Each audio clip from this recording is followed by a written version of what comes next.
Hi, പുതിയ വീഡിയോട്ട് സ്വാഗതം. ഇന്ന് വന്നിരിക്കുന്നത് മഹാരാജ റിവ്യൂലോട്ടാണ്. ഡയറക്ടർ നിതിലൻ സ്വാമിനാഥൻ, മ്യൂസിക് ചെയ്തേക്കുന്നത് അജിനേഷ് ലോക്നാഥ്.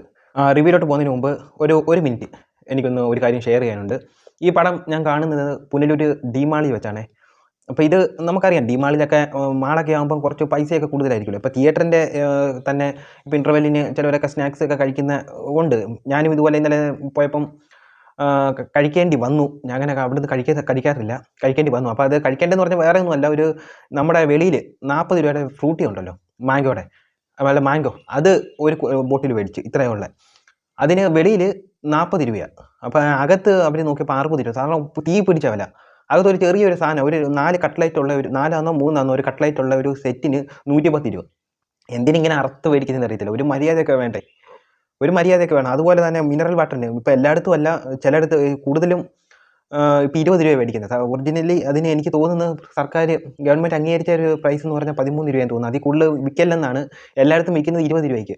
ഇവിടെ 20 രൂപയ്ക്ക് തന്നെ വിൽക്കുന്നത്, വെളിയിലെ കൂട്ട് തന്നെ. പക്ഷേ ബാക്കിയുള്ളതിനൊക്കെ തീ പിടിച്ച പോലെ. എന്തിനെങ്ങനെ പിഴിയുന്നത്? ഒന്നാമത് അവർ ടിക്കറ്റിൻ്റെ ചാർജ് തന്നെ പിഴിഞ്ഞാണ് അവർ മേടിക്കുന്നത്, എല്ലാ ടാക്സും എല്ലാം കൂടെ മേടിച്ചിട്ട്.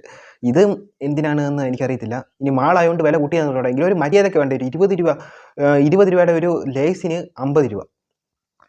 ഇത് എന്തിനാണെന്ന് അറിയത്തില്ല. ഇത് ഈ കാണുന്ന ജനങ്ങൾ തന്നെ ഇത് എല്ലാവർക്കും മടിയായോണ്ട്, അല്ലെങ്കിൽ ഇതൊക്കെ എന്നെ നിർത്താവുന്നേ ഉള്ളൂ. ഇതൊക്കെ ഇങ്ങനെ പിടിയല്ലേ. ഇത് വല്ലാത്തൊരു പിഴിച്ചിലായിപ്പോയി. അതുപോട്ടെ, റിവ്യൂലോട്ട് വരാം. റിവ്യൂ പടം തുടങ്ങുന്നത് അത് ലിയോയിലെ ഒരു തീം സോങ് ഒക്കെ ഇട്ടുകൊണ്ട് പടം തുടങ്ങി. പിന്നെ നായകനെ കാണിക്കണമല്ലോ. നായകൻ്റെ ഞാനിത് കൂടുതൽ സ്പോയിലറായിട്ടൊന്നും പറയുന്നില്ല, ഒതുക്കി പറയാം. പടം എനിക്ക് അടിപൊളിയായിട്ട് ഇഷ്ടപ്പെട്ടു. നല്ല സിനിമ.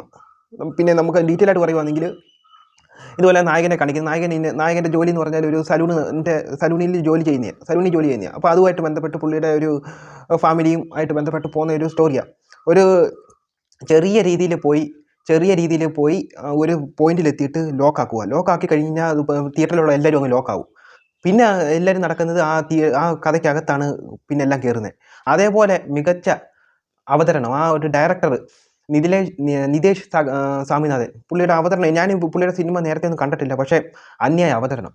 കാരണം നമുക്ക് ഇതിനകത്ത് മേക്കിംഗ്, ഇത് കണ്ടവർക്കറിയാം, ഇതൊക്കെ കാണാത്തവരൊന്ന് കണ്ടു നോക്കുക. ഈ മേക്കിംഗ് ചെയ്തിരിക്കുന്ന രീതി, അത് നമുക്ക് ഒരു 2 കാലഘട്ടത്തിലെ ഒരു സ്റ്റോറി ആയിട്ടാണ് പോയേക്കുന്നത്. പക്ഷേ അത് മിങ്കിൾ ചെയ്ത് കാണിച്ചേക്കുന്നത്, അതായത് സിങ്കാക്കി കാണിച്ചേക്കുന്നത് ഒരിതുണ്ട്. നമുക്കത് ആദ്യമേ ഒന്നും അങ്ങനെ മനസ്സിലാവത്തില്ല. ഒരു സെക്കൻഡ് ഹാഫ് ഒരു പകുതിയൊക്കെ ആയി കഴിയുമ്പം നമുക്ക് അതിനകത്തോട്ട് മനസ്സിലാവും. അങ്ങനെയാണ് ഇതിട്ട് മേക്ക് ചെയ്ത് വെച്ചേക്കുന്നത്. പിന്നെ വിജയ് സേതുപതിയെ താങ്ങിയാണ് ഈ ഒരു കഥ പോയേക്കുന്നത്. തുടക്കം തൊട്ട് അവസാനം വരെ വിജയ് സേതുപതിയുടെ ആ ലൈഫ് സ്റ്റൈലിനെ ബേസ് ചെയ്താണ് പടം തുടക്കം തൊട്ട് അവസാനം വരെയും പോയേക്കുന്നത്. പിന്നെ ഇതിനകത്ത് വില്ലനായിട്ട് വന്ന അനുരാഗ് കാശ്യപ് മറ്റേ ലിയോയ്ക്കകത്തുണ്ടെന്ന് തോന്നുന്നു. പുള്ളിയെ ഞാൻ ആ സിനിമയ്ക്കകത്ത് കണ്ടിട്ടുള്ളൂ, വേറെ പല സിനിമകളൊക്കെ കണ്ടു കാണും. പക്ഷേ ഇതിനകത്ത് പുള്ളി എല്ലാവരും ഇതിനകത്ത് അഭിനയിച്ചേക്കുന്ന എല്ലാവരും നല്ല രീതിയിൽ ചെയ്തിട്ടുണ്ട്, ഓവറാക്കാതെ. ഇതിൻ്റെ ഒരു പാസം പോയേക്കുന്നുണ്ട്, ഒരു അച്ഛൻ മകൾ പാസമായിട്ട് പോയേക്കുന്നുണ്ട്. തമിഴ് സിനിമയിൽ എല്ലായിടത്തും കണ്ടുവരുന്ന ഒരു ഇതാണ് പാസം എന്ന് പറയുന്നത്. ആ പാസത്തിന് ഇതിനകത്ത് എടുത്ത് വെച്ചിട്ടുണ്ട്, പക്ഷേ ഇതിനകത്ത് കുളമാക്കിയിട്ടില്ല. ഈ സാധാരണ ഈ അറ്റ്ലിയൊക്കെ എടുത്ത് നോക്കുകയാണെങ്കിൽ കുളമാക്കി അങ്ങേയറ്റമാക്കി കുളമാക്കി കൊടുക്കും. പക്ഷേ ഇത് നമുക്കും അത് ഫീൽ ആവുന്ന രീതിയിൽ നല്ല രീതിയിൽ കൊണ്ടുപോയിട്ടുണ്ട്. ആ ഒരു പാസത്തിനെ കുളമാക്കാത്ത രീതിയിൽ കൊണ്ടുപോയിട്ടുണ്ട്. അതിപ്പം മറുഭാഗത്ത് വില്ലൻ്റെ ഭാഗത്ത് നിന്നായാലും ആ ഒരു രീതിയിൽ വില്ലനെ 2 ഷെയ്ഡായിട്ട് കാണിക്കുന്നുണ്ട്. ഒന്നൊരു പന്ന തരമാണ് നമുക്കത് ഇഷ്ടപ്പെടാത്തത് സിനിമയിൽ. പക്ഷേ പുള്ളിക്ക് ഒരു നല്ല സൈഡും ഉണ്ട്, ഒരു പന്ന സൈഡും ഉണ്ട്. ആ പന്ന സൈഡിന് പുള്ളിക്ക് ഉള്ള ശിക്ഷ അതിനകത്ത് കിട്ടുന്നുണ്ട്. അത് നിങ്ങൾ കണ്ട് തന്നെ മനസ്സിലാക്കുക. പിന്നെ മലയാളത്തിലെ മമത ഇതിനകത്തൊരു റോൾ ചെയ്തിട്ടുണ്ട്. വലിയ സ്പേസ് ഒന്നും ഇല്ല, എങ്കിലും ചെറിയ രീതിയിൽ ചെയ്തിട്ടുണ്ട്. പിന്നെ വിജയ് സേതുപതിയുടെ ക്യാരക്ടർ, വിജയ് സേതുപതി ഇതിനകത്ത് എന്തോ കാണിച്ചു വെച്ചിരിക്കുന്നത്. വിജയ് സേതുപതി ആ ഒരു സീനിൽ പോലും എനിക്ക് അഭിനയിക്കുവാന്ന് എനിക്ക് തോന്നിയിട്ടേ ഇല്ല. പുള്ളി അങ്ങ് ജീവിക്കുന്നതിൻ്റെ കൂട്ട്. കാരണം ഒരു മനുഷ്യൻ എങ്ങനെ ഒരു റിയൽ ലൈഫിൽ ഉണ്ടാകുന്നോ ആ ഒരു ലൈഫ് അതേപോലെ കാണിച്ചു വെച്ചിട്ടുണ്ട്. അടുത്ത് പോലും എനിക്ക് അഭിനയിക്കുവാണെന്ന് ഒരു ഫീലും ചെയ്തിട്ടില്ല.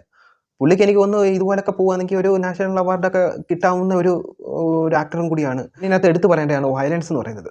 വയലൻസ് ഒരു കടും വയലൻസ് ആണ്. തുടക്കം ഇൻ്റർവെല്ലിന് മുമ്പ് ഒരു ഇത് കാണിക്കുന്നുണ്ട്, ഇൻ്റർവെല്ല് കഴിഞ്ഞിട്ട് കാണിക്കുന്നുണ്ട്. അത് എനിക്ക് തോന്നുന്നു ഇത് കൊച്ചു പിള്ളേരും ഈ ലേഡീസൊക്കെ ഉണ്ടല്ലോ, അവർക്കും ഇത് താങ്ങാൻ പറ്റുമെന്ന് എനിക്ക് തോന്നുന്നില്ല.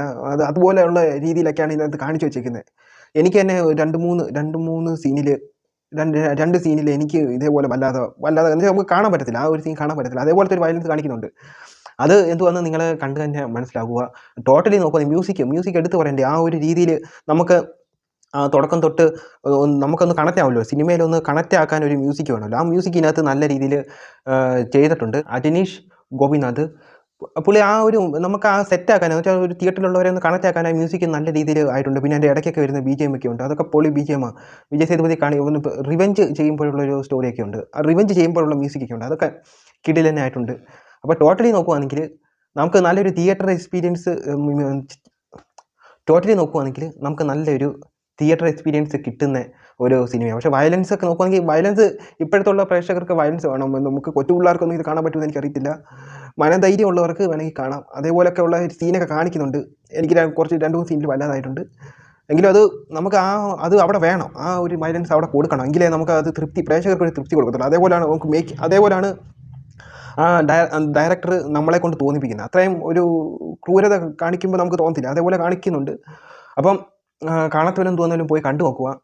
എനിക്ക് നല്ല രീതിയിൽ നല്ലൊരു തിയേറ്റർ എക്സ്പീരിയൻസ് നല്ല രീതിയിൽ എനിക്ക് ഇഷ്ടമായിട്ടുള്ളൂ. പ്രത്യേകിച്ച് വിജയ് സേതുപതിയുടെ അഭിനയമാണെന്ന് എനിക്ക് പറയാൻ പറ്റത്തില്ല, ജീവിക്കുവാന്നതിൻ്റെ കൂട്ടുള്ള തോന്നലായിപ്പോയി. അപ്പോൾ ഇത്രയേ ഉള്ളൂ. അടുത്തൊരു വീഡിയോ വരുന്നവരെ ബൈ.